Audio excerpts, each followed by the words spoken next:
প্রকাশিত হলো চলতি বছরের উচ্চ মাধ্যমিকের ফল। সাংবাদিক বৈঠক করে আনুষ্ঠানিকভাবে ফল ঘোষণা করেন উচ্চ মাধ্যমিকের শিক্ষা সংসদের সভাপতি চিরঞ্জীব ভট্টাচার্য। পরীক্ষা শেষের ৬৯ দিনের মাথায় ফল প্রকাশ করা হলো। পাশের হারে মেয়েদের থেকে এগিয়ে রয়েছে ছেলেরা। ছাত্রদের পাশের হার ৯২.৩২% এবং ছাত্রীদের পাশের হার ৮৮.১৮%। প্রথম 10-এ রয়েছেন ৫৮ জন। মেধা তালিকায় প্রথম 10-এ যারা রয়েছেন তাদের মধ্যে হুগলি থেকে রয়েছেন ১৩ জন, বাঁকুড়া থেকে ৯ জন, দক্ষিণ ২৪ পরগনা থেকে ৭ জন এবং কলকাতা থেকে ৫ জন। জেলা অনুযায়ী পাশের হারে প্রথম পূর্ব মেদিনীপুর, সেখানে পাশের হার ৯৫.৭৭%।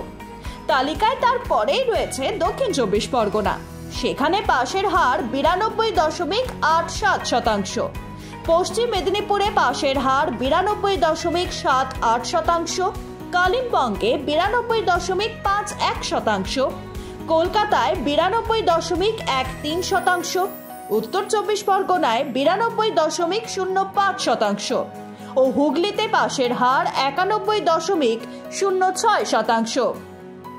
অন্যদিকে কলা বিভাগে পাশের হার ৮৮.২%, বিজ্ঞান বিভাগে পাশের হার ৯৭.১৯% এবং বাণিজ্য বিভাগে পাশের হার ৯৬.০৮%।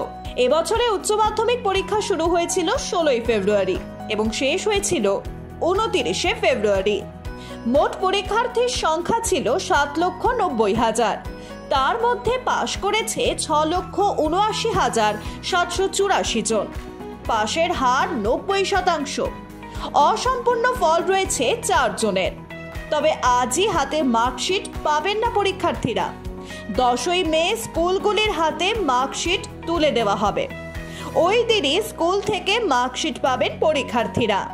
এবার উচ্চ মাধ্যমিকে প্রথম হয়েছেন আলিপুরদুয়ারের অভিক দাস, তার প্রাপ্ত নম্বর ৬৯৬।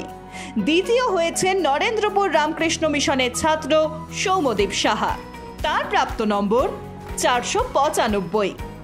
তৃতীয় মালদার অভিষেক গুপ্ত, তার প্রাপ্ত নম্বর ৪৯৪।